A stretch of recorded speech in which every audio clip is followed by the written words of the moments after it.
आज विज्ञान का कुछ क्वेश्चंस, और विज्ञान के पहला क्वेश्चन जैसा कि आप देख रहे हैं, पहला सवाल है एनिलिडा ग्रुप के मुख्यतः कौन कौन से जंतु होते हैं। एनिलिडा, जब हम जीवों का वर्गीकरण करते हैं तो जीवों का वर्गीकरण करने में कुछ ऐसे जीव है जिसके पास सिर्फ मांसल रचना पाए जाते हैं। क्या रचना? मांसल रचना। उस मांसल रचना में क्या नहीं पाया जाता है?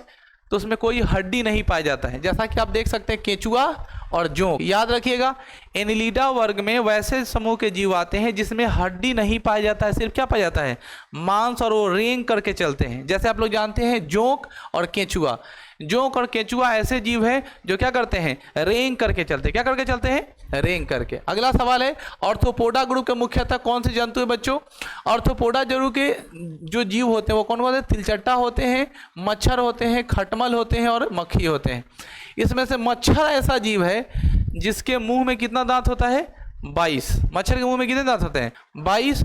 दूसरा सवाल, मच्छर जो है हमको पता कैसे लगाता है? तो मच्छर पता लगाता है ताप से। कैसे पता लगाता है? ताप के या सूंघ करके। यानी उनके पास सूंघने की क्षमता बहुत अच्छी होती है और टेम्परेचर मेजर करने की क्षमता से, जिसके कारण हमको अंधेरा में भी क्या लगा लेता है? पता लगा लेता है। ठीक है। मच्छर किससे सांस लेता है? तो श्वास नली या ट्रैकिया से सांस लेता है। मच्छर किससे सांस लेता है? श्वास नली या ट्रैकिया से। अगला समूह है मोलस्का ग्रुप के अंतर्गत मुख्यतः कौन कौन से जंतु आते हैं बच्चों? मोलस्का से किसे आते हैं? घोंघा आते हैं, सीप आते हैं। ध्यान से सुनना, घोंघा, सीप, ऐंठा, जिसका ऊपर वाला पार्ट मजबूत हो और अंदर वाला पार्ट मुलायम हो। जैसे आप लोग सीप को देखे हो, ऊपर वाला पार्ट क्या होता है? क्या होता है? मजबूत होता है, और अंदर वाला पार्ट क्या होता है? मुलायम होता है। जैसे स्नेल जिसको आप लोग कहते हैं, घोंघा जो दिखाई देता है आप लोग को, तो जिसका अंदर वाला पार्ट मुलायम हो और बाहर वाला पार्ट क्या हो? मजबूत हो, उसे हम लोग क्या कहते हैं? मोलस्का समूह का कहते हैं। जैसे घोंघा, सीप। अब सवाल एग्जाम में ये नहीं पूछेगा, एग्जाम में ये पूछेगा कि घोंघा का बाहरी कवच किसका बना होता है? तो घोंघा का बाहरी कवच होता है CaCO3 का बना हुआ, कैल्शियम कार्बोनेट का। किसका बना होता है? कलम जारी रहना चाहिए। कैल्शियम कार्बोनेट का बाहरी परत जो बना होता है वह किसका बना होता है? सॉरी, घोंघा का बाहरी परत किसका बना होता है? कैल्शियम कार्बोनेट का बना होता है। अगला सवाल आपके सामने है इकाइंडोमेंट्रा संघ के अंतर्गत मुख्यतः कौन कौन से जंतु आते हैं? इकाइंडोमेंट्रा समूह के अंदर समुद्री तारा मछली, बीटल स्टार, ये सारे जो है वो समुद्र के अंदर रहते हैं बच्चों, इसीलिए इसे इकाइंडोमेंट्रा समूह के जीव के नाम से जानते हैं। अगला सवाल कि मनुष्य में पाचन की क्रिया कहाँ से प्रारंभ होती है? आपको मैं बायोलॉजी में पढ़ा रखा हूं। मनुष्य के शरीर में भोजन का पाचन कहाँ से शुरू होता है? मुख से शुरू होता है। खत्म कहाँ तक होता है? मल द्वार तक। याद रखिएगा, मुख का पाचन, भोजन का पाचन खत्म होता है मुख से, और खत्म कहाँ होता है? मल द्वार। अगर मल द्वार नहीं दिया है तब ज्यादा संभावना है बड़ी आंत तक। किसका? भोजन का पाचन समाप्त हो जाता है कहाँ तक जाने पर? बड़ी आंत पर। और ज्यादा डेप्थ में स्टडी करोगे तो लोग बोलेगा कि छोटी आंत तक जाके खत्म हो जाता है। भोजन का अवशोषण और स्वांगीकरण होता है बड़ी आंत में। ठीक है ना? छोटी आंत में तो भोजन को पचा के खत्म कर देते हैं, लेकिन भोजन का अवशोषण या स्वांगीकरण कहाँ तक होता है? लेकिन आम भाषा में हम कह सकते हैं भोजन का पाचन मुंह से शुरू होता है और मल द्वार तक जाकर के खत्म हो जाता है। अगला प्रश्न बच्चों आपके सामने है, यहाँ पे लिखता है, ध्यानपूर्वक समझिएगा। अगला प्रश्न है जो कहता है कि शिराएं द्वारा कौन सा रक्त प्रवाहित होता है? देखो, हमारे शरीर में परिवहन तंत्र के मुख्यतः हृदय, हार्ट जो है वो घटक है। हमारे शरीर में परिवहन तंत्र घटक कौन है? हार्ट। हार्ट के अलावा एक धमनी होता है, एक शिराएं होती है और एक कोशिकाएं होती है। धमनी, शिरा, कोशिकाएं और हमारा हृदय मिल करके परिवहन तंत्र बनाती है, जिसमें से हार्ट पंप की तरह काम करता है। धमनी जो होता है वो शुद्ध रक्त को ले जाता है, और शिरा जो है किसको ले जाता है? अशुद्ध रक्त। अभी सवाल क्या पूछा है? धमनी, तो धमनी से कौन सा रक्त होगा? शुद्ध। अब सवाल ये कि शुद्ध मतलब क्या? जैसे दूध में पानी नहीं मिलाएंगे तो शुद्ध होगा, दूध में पानी नहीं मिलाएंगे तो क्या होगा? शुद्ध होगा। तो आखिरकार खून शुद्ध कैसे होता है? तो खून शुद्ध मतलब उसमें ऑक्सीजन की मात्रा भरपूर होती है। जिसमें ऑक्सीजन भरपेट होगा, भरपेट करने का मतलब जितनी रिक्वायरमेंट है उतना होगा, तो शुद्ध रक्त है। ऑक्सीजन खत्म हो जाएगा तो क्या हो जाएगा? अशुद्ध। अब ऑक्सीजन खत्म कैसे होता है? तो ऑक्सीजन खत्म होता है जब कोशिकाएं काम करती है, जब ग्लूकोज का विखंडन होता है तब ऑक्सीजन क्या हो जाती है? समाप्त हो जाती है। तो ये आपको दिखाई दिया शुद्ध रक्त। याद हो गया सबको? धमनी से कौन सा रक्त? शुद्ध रक्त। शिरा से कौन सा रक्त? अशुद्ध रक्त। हृदय कैसे काम करता है? हृदय कैसे काम करता है? पंप की तरह। हृदय कितने बेसन वाला होता है? मनुष्य का हृदय कितने बेसन वाला बाबू? 4 बेसन वाला। मेढक का कितने बेसन वाला? 3 बेसन वाला। कितने बेसन वाला? बेसम को हिंदी में पूर्णतः करेंगे तो बोले काष्ठीय। जैसे मनुष्य का हृदय 4 काष्ठीय होता है, 4 बेसम वाला होता है, दायां अलिंद, बायां अलिंद, दायां निलय, बायां निलय। उसी तरह जब हम लोग बात करते हैं मेढक का, तो मेढक कितना होता है? त्रिकाष्ठीय होता है। मेढक जो है सांस तीनों अंग से लेता है, इसीलिए मेढक को उभयचर कहा जाता है। मेढक जमीन पर भी रह सकता है, जमीन के भीतर भी रह सकता है और पानी में भी रह सकता है, इसीलिए मेढक को क्या कहते हैं? उभयचर कहते हैं। मेढक क्या कहते हैं बच्चों? उभयचर कहते हैं। अगला सवाल आपको दिखाई दे रहा है, कौन सा विटामिन जल में घुलनशील है? बच्चों पहले विटामिन जान लो। Vitamin A, vitamin B, vitamin C, vitamin D, vitamin E और विटामिन के। इसमें से विटामिन बी और सी जो है यह दोनों किस में घुलता है बच्चों? जल में। तो बाकी किस में घुलता होगा? ए, उसके बाद डी, उसके बाद ई, उसके बाद ये किस में घुलता है? वसा में। Vitamin A, vitamin D, vitamin E और विटामिन के किस में घुलता है? वसा में। और जल में घुलने वाला कौन है? विटामिन बी और विटामिन सी। अब थोड़ा सा जानकारी ले लेते हैं। विटामिन ए की कमी से कौन सी बीमारी? रतौंधी। विटामिन ए की कमी से कौन सी बीमारी? रतौंधी होता है। और मैं उस जानकारी बता दूं, उसका रासायनिक नाम होता है रेटिनॉल। क्या होता है? विटामिन ए का रासायनिक नाम क्या होता है? रेटिनॉल होता है। विटामिन ए का मुख्य स्रोत क्या है? विटामिन ए का मुख्य स्रोत है गाजर। क्या है? जितना अधिक मात्रा में गाजर खाइएगा उतना ज़्यादा आपके आँख का प्रॉब्लम सॉल्व होगा। समझ में आई? ठंडा का दिन आ रहा है, गाजर सस्ता मिलेगा, खूब अच्छे से कचरिए। अगला सवाल है, ठीक है, अगला सवाल है विटामिन बी। विटामिन बी की कमी से रोग होता है बेरी बेरी। हालांकि विटामिन के अलग अलग कॉम्प्लेक्स पाया जाता है, vitamin A, vitamin vitamin B1, vitamin B2, ठीक है ना। उसके बाद vitamin B6, vitamin B12। Vitamin B12 ज़्यादा इंपॉर्टेंट है क्योंकि विटामिन B12 का नाम राइबोफ्लोविन होता है। क्या नाम होता है बच्चों?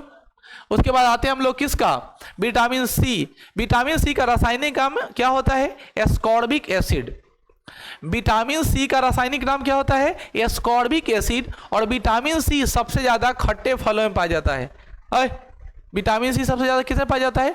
खट्टे फलों में, ठीक है ना। जितने सारे खट्टे फल पाए जाते हैं उसमें विटामिन सी पाया जाता है। हरी मिर्च, सुनाई दे रहा है? आंवला में क्या होता है? विटामिन सी की भरपूर मात्रा पाई जाती है। नींबू में, संतरा में, इस सब में भी क्या मिलेगा? विटामिन सी की मात्रा होगी। दूसरा सवाल कि विटामिन सी की कमी से कौन सी बीमारी हो जाएगी? तो मसूड़ा से संबंधित रोग हो जाता है जिसका नाम स्कर्वी रोग कहते हैं, या इसे पैरिया भी कहते हैं। क्या कहते हैं बच्चों? पैरिया। समझ में आई? अगला सवाल है सोडियम। बच्चों सोडियम एक धातु है, जानते हो? सोडियम की संकेत क्या होता है? Na होता है। सोडियम की परमाणु संख्या 11 होती है। सोडियम प्रथम ग्रुप का एलिमेंट है, इसे क्षार धातु भी कहते हैं। क्लियर है? सोडियम हमारे शरीर में 9 की मात्रा में पाया जाता है, इसे खनिजीय धातु के नाम से भी जानते हैं। अब सवाल तुमसे ये पूछा कि हमारे शरीर में सोडियम क्या करता है? तो हमारे शरीर में सोडियम करता है रक्तचाप को नियंत्रित करता है। क्या करता है? रक्तचाप का मतलब, रक्तचाप को अंग्रेजी में बोलते हैं ब्लड प्रेशर यानी बीपी। तो किसको कंट्रोल करता है? बीपी को। किसको कंट्रोल करता है? बीपी को कंट्रोल करता है। और यह जल का संतुलन बनाए रखने में सहायक होता है। अब सुनिएगा, आप नमक को देखे हैं? नमक का फार्मूला होता है NaCl। क्या होता है बच्चों? NaCl। अब Na में ये सोडियम होता है, कहीं भी छोड़ दीजिएगा नमक अपने आप क्या हो जाता है? पसीज जाता है, पानी छोड़ने लगता है। अगर आपको नहीं समझ में आए, नहीं याद रहे, तो आप ऐसे याद रखिएगा, नमक के छोड़ देने से पानी छूट जाता है, यानी वो हमारे शरीर में जाता होगा तो पानी को कंट्रोल करता होगा। आगे समझ में? तो शरीर में जल का कंट्रोल कौन कर रहा है? नियंत्रण कौन कर रहा है? सोडियम। और आपके बीपी को कंट्रोल कौन कर रहा है? तो जब आपका ब्लड प्रेशर बढ़ जाएगा तो डॉक्टर के पास जाते हैं तो सीधे कहता है नमक उमक थोड़ा कम कर दीजिए। कहला कहता है यह कारण है क्योंकि उसको पता है कि इसका बीपी बढ़ रहा है, घट रहा है, सब किसका कारण है? तो बहुत ज़्यादा सोडियम बढ़ जाएगा तो बीपी बढ़ जाएगा, और सोडियम घट जाएगा तो बीपी 16 दिन में उगाते रहोगे, परेशान रहोगे, ठीक है ना। खाली नींद आएगा। नींद तुमको ज़्यादा आता है? देख लेना जँचवा के, ठीक है ना। तो समझ में आ गई? एक और है बच्चों जो इसमें नहीं लिखा है, मैं बता देता हूँ। सोडियम के अलावा एक और है जो सॉफ्ट मेटल होता है जिसका नाम K है, जिसे पोटेशियम कहते हैं। तो आपके शरीर में पोटेशियम की भी कमी से रोग हो जाते हैं। जैसे किसी किसी आदमी का देखिएगा हाथ ऐसे ऐसे काम नहीं करता है, हिलते रहता है, इसको बोलते हैं थरथराना। अब कोई आदमी को कमरे उम्र में ही लगे हिलने तो किसी भगिना को नहीं ना मारा है।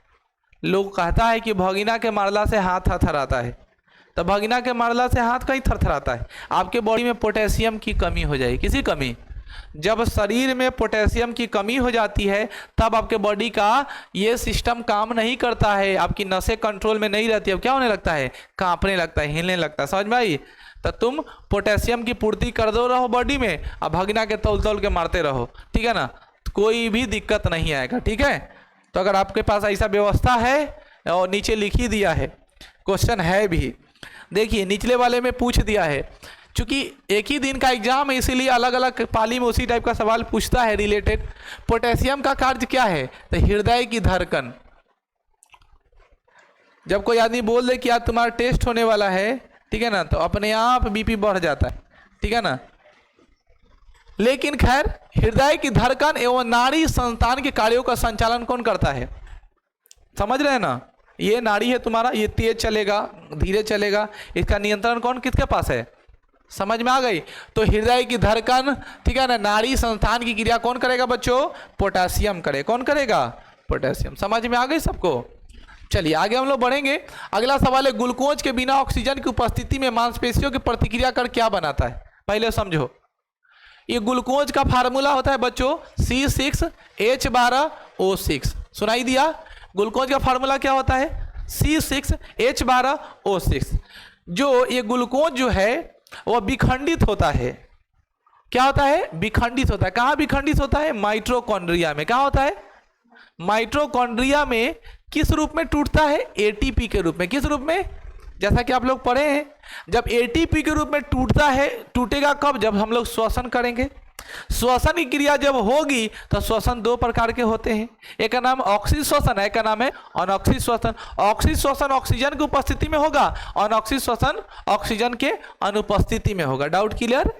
जब ऑक्सीजन श्वसन ऑक्सीजन की उपस्थिति में होता है, इसका साफ साफ मतलब है कि ऐसा श्वसन है जिस श्वसन में ऊर्जा बहुत ज्यादा मुक्त होगा। लेकिन जैसे ही ऑक्सीजन की अनुपस्थिति में होगा तो खट्टा पदार्थ बन जाता है। उस खट्टा पदार्थ को इथाइल अल्कोहल या लैक्टिक अम्ल कहते हैं। कौन अम्ल रे, ई अम्ल जो है वो किसमें भी पाया जाता है, दही में भी पाया जाता है।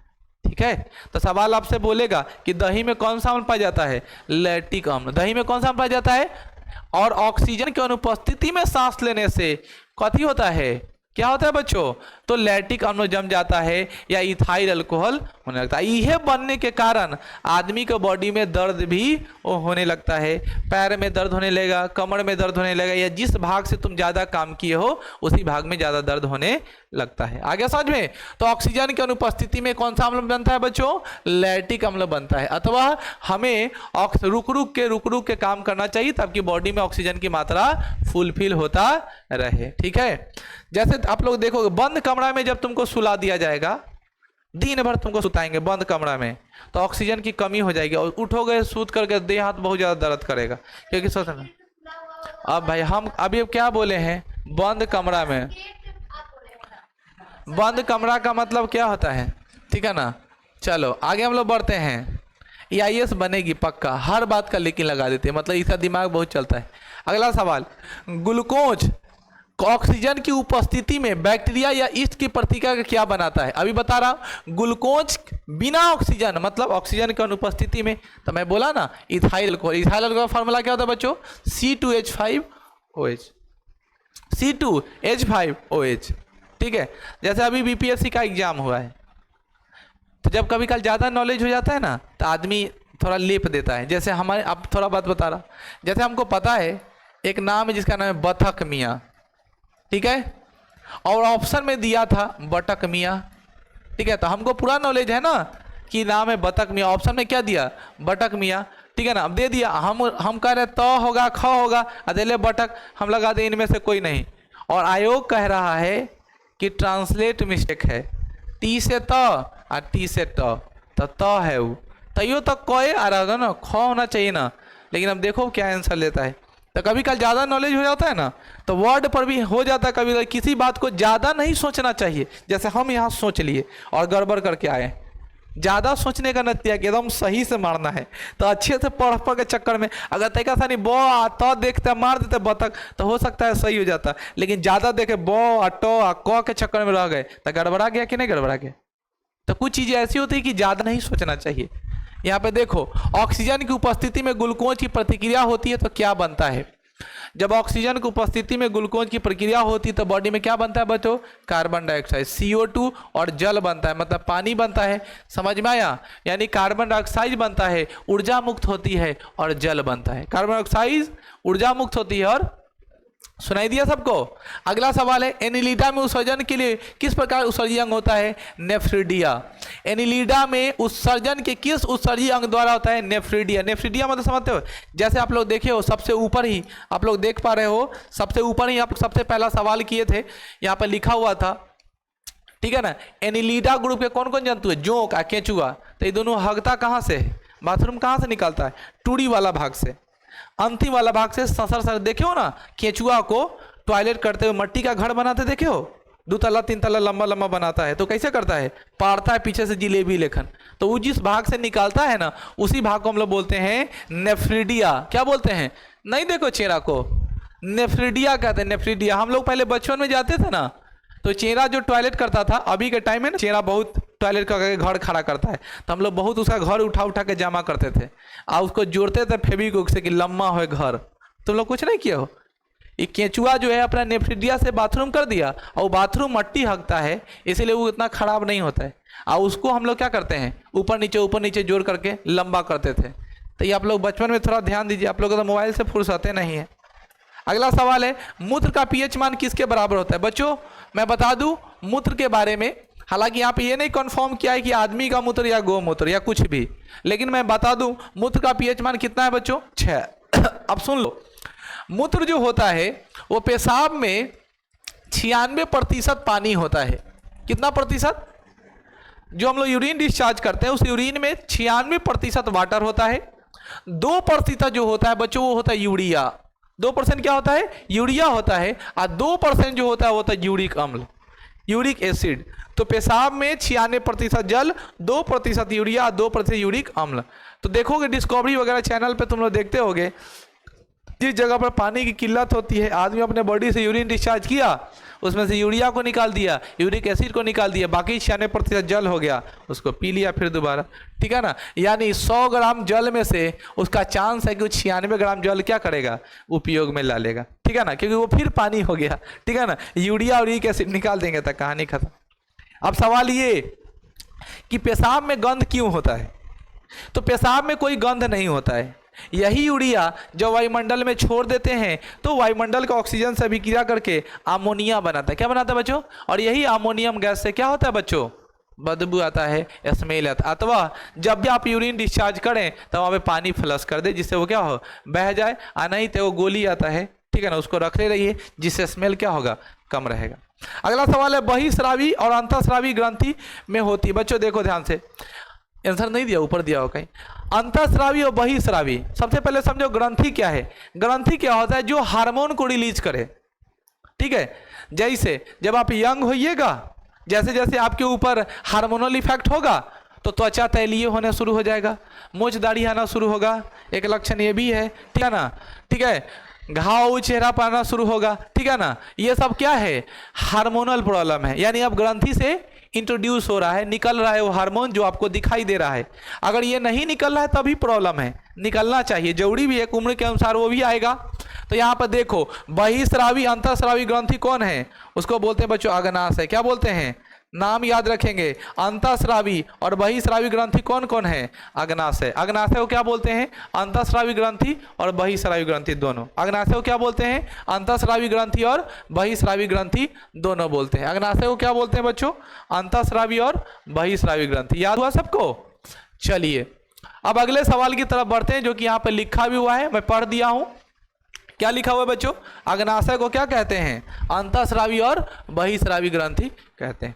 नेक्स्ट क्वेश्चन, पीयूष ग्रंथि, प्यूटरी ग्रंथि किस ग्रंथि के नाम से जाना जाता है। देखो हमारे दिमाग में बायोलॉजी का जब डीप थ्योरी पढ़ेंगे तो वहाँ तो हम पढ़ाएंगे ही, वहाँ पे पढ़ना है ग्रंथि जिसमें आपको पढ़ना है या ब्रेन के बीचों बीच में मटर के दाने के आकार समान जो बॉडी के हार्मोनल एक्टिविटीज को कंट्रोल करता है उसे मास्टर ग्रंथि, पीयूष ग्रंथि या क्या कहते हैं प्यूटरी ग्रंथि के नाम से जानते हैं। यहाँ पर मास्टर ग्रंथि है, पीयूष ग्रंथि दिया है, प्यूटरी ग्रंथि दिया है, याद हो गया। यह क्या करता है, बॉडी को कंट्रोल करने का काम करता है। क्या करता है, बॉडी को कंट्रोल करने का काम करता है। सुनाई दिया, पीयूष ग्रंथि, मास्टर ग्रंथि और प्यूटरी ग्रंथि, ये तीनों क्या है, एक है। कहाँ पाया जाता है, दिमाग में। किस आकार का, मटर के दाने का आकार। अच्छा, मटर से याद आया, आनुवंशिकता की खोज के लिए किस पौधे का इस्तेमाल किया गया था, मटर के पौधे। किसका, आनुवंशिकता का पिता का नाम क्या है, ग्रेकर जॉन मेंडल। क्या नाम है बच्चों, ग्रेकर जॉन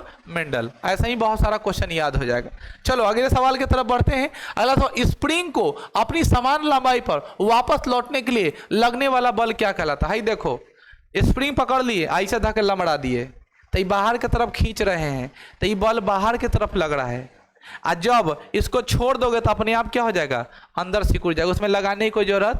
तो जितना काबू से खींचे थे और उतने रिटर्नेबल काबू चलाएगा। तो रिटर्नेबल काबू जो अपने आप ओरिजिनल जगह पे चलाता है तो उसको बोलते हैं प्रत्यायन बल। कौन बल, प्रत्यायन बल। कौन बल, प्रत्यायन बल। कौन बल, प्रत्यायन बल। अब क्वेश्चन बदल देगा, एग्जाम में जाओगे, एक रबर को खींचे और पुनः अपनी जगह पर चलाया तो कौन बल लगेगा, प्रत्यायन बल। क्योंकि स्प्रिंग जब खींच के वहां से यहाँ तक आ गया तो फिर रबर भी तो आ सकता है, तो जब रबर आ जाएगा तो क्या बोलेंगे, प्रत्यायन बल। हम लोग के पास जो रबर होता है उसको 2 बार 4 बार 5 बार 10 बार ऐसे करेंगे तो ढीला हो जाएगा। स्प्रिंग भी हो जाता है भाई, 2 बार 4 बार 5 बार 10 बार करने से क्या होता है, सॉकर ढीला होता है कि नहीं होता है। क्यों होता है, क्योंकि वो ऊपर नीचे कर रहा है। तो स्प्रिंग में ओरिजिनल कंडीशन में आने के लिए कौन बल लगता है, प्रत्यायन बल लगता है। अगला सवाल क्या है, सो सुनो।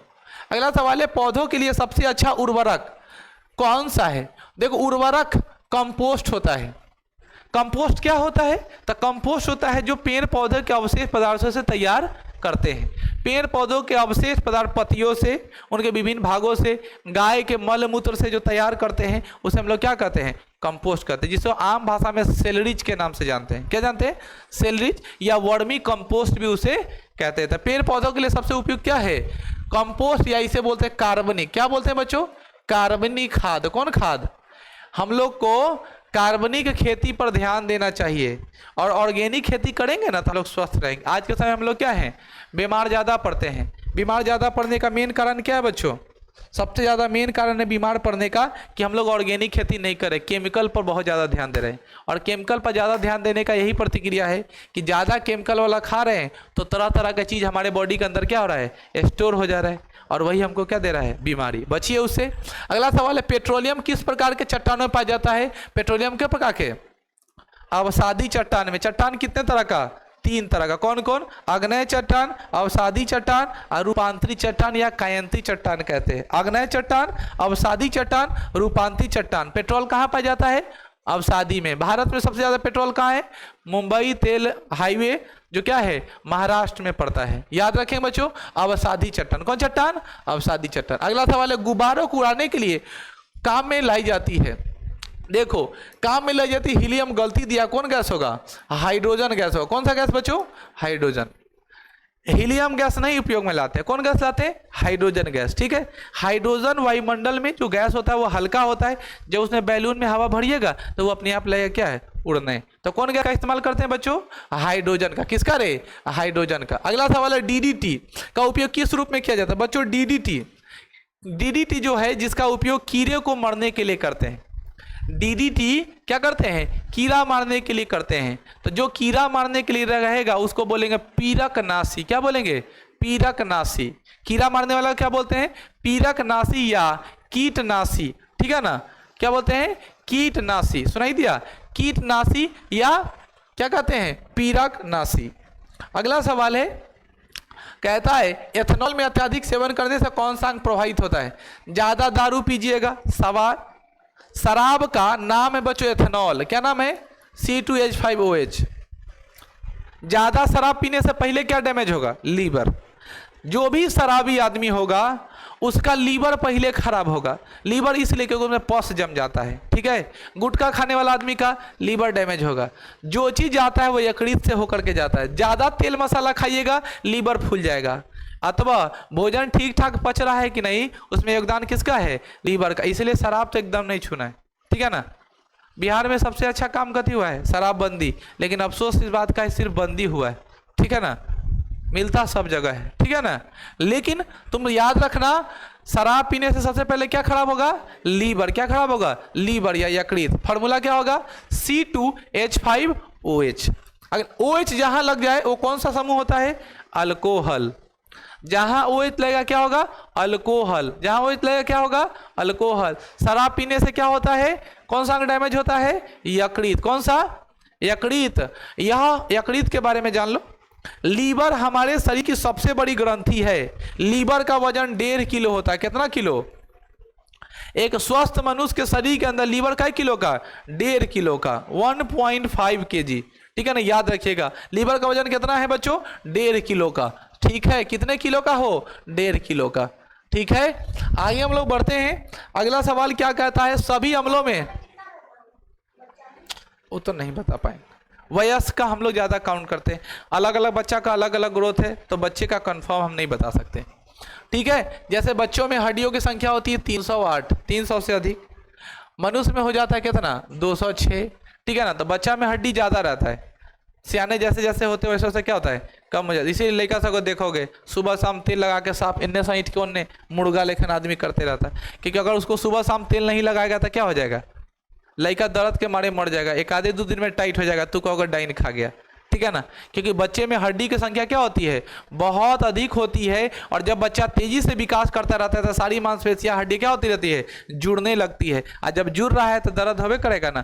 तो महिला लोग खूब तेल लगा लगा के, और जो एक्सपीरियंस महिला नहीं है, बकलोलिया टाइप के है, वो तेलवा लगाएगी, अच्छा से नहीं लगेगा, लड़का होगा टेढ़ा हो जाएगा, मथवा हो जाएगा ऐसे, हाथवा हो जाएगा ऐसे, गोड़वा हो जाएगा ऐसे। हम लोग की मम्मी बहुत होशियार थी, देखते हो कितना स्मार्ट बना के भेजी, तुम लोग के भी है, ऐसा नहीं है, ठीक है ना। तो तुम लोग सही सलामत हो तो मम्मी के जगह थैंक यू बोलना कि बढ़िया से तेल लगाए हो। तुम जब यह बाहू बनेगा तो लड़का कैसन होगा, कोई गारंटी। चलो वाह चलिए शाबाश, हाँ थैंक यू, बहुत अच्छा है। चलिए तुम्हारा प्रचार कर देंगे, ठीक है ना, कि लड़का लड़की गुणकारी के अलावा, ठीक है ना, तेल लगाने में एक्सपर्ट है, किसी का जरूरत नहीं पड़ेगा, तो तुमको एक्सेप्ट कर लेगा। चलो आगे हम लोग बढ़ते हैं। सभी अम्लों में अनिवार्य रूप से क्या पाया जाता है बहन, सभी अम्लों में अनिवार्य रूप से क्या पाया जाता है, हाइड्रोजन पाया जाता है। जैसे HCl, H2SO4, HNO3, ये सारे अम्ल है, और इस अम्ल में क्या पाया जाता है बच्चों, हाइड्रोजन पाया जाता है। जितने सारे अम्ल है उसमें क्या पाया जाता है अनिवार्य रूप से, हाइड्रोजन। जितने सारे अम्ल उसमें क्या पाया जाता है, हाइड्रोजन पाया जाता है। जितने सारे अम्ल उसमें क्या पाया जाता है बच्चों, हाइड्रोजन। अम्ल का सबसे बड़ा गुण, अम्ल का गुण ये होता है कि वह जल में घुलकर H+ आयन देगा। कौन आयन देगा, H+ आयन देगा। जल में घुलकर कौन आयन देगा, H+ आयन देगा। जल में घुलकर कौन आयन, H+ आयन। किसी भी को हम पहचाने कैसे कि वो अम्ल है, तो वो H+ आयन दे रहा है। उसके अलावा दूसरा भी उपाय है, जो नीले लिटमस पत्र को लाल कर देगा, ठीक है ना, ब्लू को रेड बना देगा। क्या कर देगा, नीले लिटमस पत्र को लाल कर देगा, ठीक है ना। एक होता है लाल लिटमस पत्र को नीला कर देता है, तो यही होता है अम्ल। और दूसरा कौन सा, क्षार। अम्ल का pH मान 7 से कम होता है, क्षार का pH मान 7 से ज्यादा होता है। pH मान 0 से लेकर के 14 के बीच में होता है, ठीक है। हम एक क्वेश्चन पढ़ा रहे, 10 गो जी के बोल रहे, इसीलिए लेट लग रहा है, पढ़ देते, ठीक है ना। ध्यान पूर्वक सुनना, अम्ल का pH मान क्या होता है, तो अम्ल का pH मान कितना होता है, 7 से कम। क्षार का pH मान 7 से ज्यादा। तो क्वेश्चन पूछ देगा जल का pH मान कितना है, तो जल का pH मान कितना होगा। जल का कैसा स्वाद होता है, खाटा की नमकीन। जल का स्वाद कुछ नहीं है, यानी जल का कोई स्वाद ही नहीं है। तो जिसका कुछ स्वाद नहीं हो वैसे विलयन को क्या कहते हैं, उदासीन विलयन। और उदासीन विलयन का pH मान कितना होता है, 7। कितना होता है, 7। इसलिए जल का pH मान कितना होगा, 7। अब समझ में आ गई, जल का pH मान 7 होगा। आगे बढ़ेंगे, इसमें जान लो, क्षार जो होता है वह जल में घुलकर OH- देता है। क्षार जो है वह जल में घुलकर क्या देता है, OH- देता है। क्षार जल में घुलकर क्या देता है बच्चों, OH- देता है। क्षार जल में घुलकर क्या देता है, OH- देता है। क्षार का pH मान कितना होता है, 7 से अधिक। pH किसके किसके बीच होता है, 0 और 14 के बीच। pH का फुल फॉर्म क्या होता है, पावर ऑफ हाइड्रोजन, क्या होता है? पावर ऑफ हाइड्रोजन, याद रखेंगे, जिसे बोलते हैं हिंदी में हाइड्रोजन की सांद्रता। क्या बोलते हैं? हाइड्रोजन की सांद्रता। कोई दिक्कत? चलिए आगे हम लोग बढ़ेंगे। सभी अम्लों में अनिवार्य रूप से क्या पाया जाता है बच्चों? हाइड्रोजन पाया जाता है। आग लगने तथा फैलने पर सबसे कम संभावना किस वस्त्र में होगी? ये तो ऑप्शन के ऊपर डिपेंड करेगा कि ऑप्शन के दी ऐसे सूती कपड़ा में। किस कपड़ा में? सूती कपड़ा में आग नहीं जल्दी पकड़ेगा। अथवा जब भी किचन में जाए तो क्या पहन के जाए? सूती कपड़ा पहन करके जाए, ठीक है ना, कि अगर आग भी लगेगा तो कोई बात नहीं, ठीक है। बाल उल को अच्छे से कवर उभर करके जाओ, ठीक है ना। कम से कम खाना में तो बाल नहीं पड़ेगा, आग लगे चाहे ना लगे, ठीक है ना। पता चला खाने जा रहे हैं, मटन का बाल इतना बड़ा बड़ा कैसन है? इतना बड़ा बड़ा मटन का बाल कहाँ से गया? एक आदमी मूर्ख बनाता है कि हो सकता है मटन का बाल है, तो इतना बड़ा मटन का बाल कहाँ से गया? वो मटन था कि भेड़ा था? वो इतना बड़ा बड़ा बाल लेके आ गए। तो कम से कम ध्यान पूर्वक रखिएगा कि बाल को भी ढक। आप लोग देखते होइएगा होटल में शेफ लोग कैसा रहता है, लगा के खोपा खोपा रहता है। उसको शौक नहीं लगाने का, वो इसीलिए लगाया कि ओकर झूठा में न पड़ जाए। होटल में हम जाएंगे और खाना लिया खूब बढ़िया कीमती और उसमें बाल देख लिए तो डायलॉग मारेंगे, ये हटाओ जल्दी। घरे रहेगा तो हटा के खा लेंगे, लेकिन होटल में पैसा दे रहे हैं ना, तो क्या करेंगे? हटाओ जल्दी, इसको हटवा के अपना काम करें। तो यह बात ध्यान में रखना चाहिए। कौन है? अब देखो आगे हम लोग बढ़ेंगे। अगला सवाल, आग लगने पर फैलने पर सबसे संभावना किस वस्त्र का होती है बच्चों? सूती का, ठीक है ना। यहाँ पे लिख दिया है आग लगने तथा फैलने की सबसे कम संभावना किस में होती है? सूती में। सबसे ज्यादा संभावना किस में होगी? पॉलिस्टर में या नायलॉन में। इसीलिए पॉलिस्टर कपड़ा से बचिए। जैसे मच्छरदानी वाला कपड़ा पहन लिए और वो में आग पकड़ेगा तो तुरंत देह बड़कना शुरू हो जाएगी, जिसको नेट वाला साड़ी कहते हैं। मच्छरदानी, नेट माने जाल और जाल माने मच्छरदानी। तो मच्छरदानी वाला कपड़ा पहनोगे तो तुमको आग पकड़ेगा। एगो हम शादी में देखे हुए, जो तुम लोग कथा हम पहले सुनाए भी थे, कि वो लड़का का शादी होने वाला था स्टेज पर, ठीक है ना, वीडियो कैमरा वाला ललका भेपर गर्मी के टाइम में मार दिया। तो लड़की लोग जानबे करते, मच्छरदानी वाला आजकल जयमाला में पहन के जाती है, वो जैसे ही मारा भेपर और वही लड़का को स्प्रे मार दिया पीछे से। जयमाला हुआ, स्प्रे मार दिया, बस लड़की के पीछे वाला चुन्नी में आग पकड़ लिया और सब आदमी जल्दी जल्दी भाग गया स्टेज पर। लड़का होकर के झाड़ रहा है तो मच्छरदानी बड़कने होगा हाथ में पकड़ ले, तो लड़की का रुक गया, लेकिन उसके हाथ में पूरा सटले रह गया। उसका हाथ में पूरा बड़का जगह फोका है और रात भर ऐसे कर रहा है, बियाह हो रहा है अब फोका। हमको लगा नहीं ये जीवन भर साथ निभाएगा, सब भाग गया, लेकिन ठीक है ये बेचारा बचा ली। इसलिए मच्छरदानी कपड़ा ना, खादी वाला चट्टी बनिया गो तौगर लेके और के शादी ब्याह में जाना, ठीक है ना। चल गया मच्छरदानी वाला पहन के तो बहुत दिक्कत वाला बात। भगवान करे ऐसा ही हो, 17 रुपया में काम चल जाएगा। गमछा मिलता है 50 और 20 को जुड़वा देंगे, थोड़ा लंबा हो जाएगा, 17 रुपया में काम चल जाएगा। लोहा का सबसे महत्वपूर्ण स्रोत कौन सा है? हरी साग सब्जी। महिलाओं के पास बच्चों लोहा की कमी होती है, पुरुषों के पास बहुत कम ऐसा केस आता है। महिलाओं के शरीर में खून की कमी होती है। खून की कमी से कौन सी बीमारी होती है बच्चों? एनीमिया। कौन सा रोग? खून की कमी से कौन सा रोग? एनीमिया। एनीमिया को हिंदी में क्या कहते हैं? रक्तहीनता। कौन बीमारी? रक्तहीनता। लोहा का हमारे शरीर में काम क्या है? ऑक्सीजन को एक जगह से दूसरी जगह ले जाने का काम करता है। लोहा का हमारे शरीर में क्या काम है? ऑक्सीजन को एक जगह से दूसरी जगह ले जाने का काम करता है। दूसरा जो सबसे इंपॉर्टेंट बात है कि ऑक्सीजन ही हमारे शरीर के कार्यवाहक क्रियाओं के रूप में काम करता है। हीमोग्लोबिन जो होती है उसमें कौन सा होता है बच्चों? यही आयरन होता है। तो अगर लोहा की कमी हो जाएगी आपके शरीर में तो उसका प्रमुख स्रोत कौन है? हरी साग सब्जी। नहीं, ऐसे तुम मान लो फेरस, ठीक है ना, बस एफ ही, लोहा सिर्फ लोहा, वो दूसरा चीज़ है जो तुम बोले फेरस फेरिक, फिर ना उसका फिर आइसोटॉप्स आगे लेके जाएंगे। तो तुमसे इतना जान रखना कि लोहे की कमी से एनीमिया रोग होता है, हमारे रक्त में हेमोग्लोबिन में आयरन होता है। उसके अलावा फिर हम लोग जानेंगे कि आयरन का मुख्य स्रोत क्या है? हरी पत्तेदार साग सब्जी। यहाँ पे हरी पत्तेदार की जगह पर सीधा लिख देता है पालक, ठीक है ना। तो पालक में सबसे अधिक मात्रा में क्या होती है? आयरन की मात्रा पाई जाती है। अथवा आपकी जिम्मेवारी बनती है कि आप ईमानदारी पूर्वक भरपूर पालक को बॉयल करके खाएं, ठीक है ना। जितना पालक खाइएगा उतना बॉडी से आयरन, एनीमिया होने की संभावना नहीं रहेगी। तो समझ में आ गई। अगर तुम्हारा गैसोलीन को किसके साथ मिश्रण करके गैसोहॉल बनाया जाता है? गैसोलीन को किसके साथ मिश्रण करके गैसोहॉल बनाया जाता है? Ethyl alcohol. हॉल लगा हुआ है अल्कोहल, ठीक है ना, याद रखिएगा। इन नॉल लगल वाला जितना रहेगा, नॉल वाला, methanol, ethanol, propanol, butanol, hexanol, heptanol, octanol, डेकेनॉल, knoll लगल रहेगा, ठीक है ना, तो नॉल लगल रहेगा तो अल्कोहल, आ जे में अल्कोहल लगेगा में आंख मुड़ के मार देना। कौन अल्कोहल? Ethyl alcohol. कौन अल्कोहल? इथाइल। गैसोलीन से गैसोलॉ बनाने के लिए क्या करते हैं? इथाइल अल्कोहल का प्रयोग करते हैं। फार्मूला पढ़ा दिए, C2H5OH। अगला सवाल, तात्कालिक ऊर्जा, शक्ति के लिए धागों में कौन सा ऊर्जा दिया जाता है? दाल भात तरकारी ठूस के गर्दन पर ले खाएबा तो कथी मिलता? पचैबा। सांस लिए भोजन पचे। एगो आदमी से पूछे सांस काहे लेते? तुम बताओ सांस काहे लेते?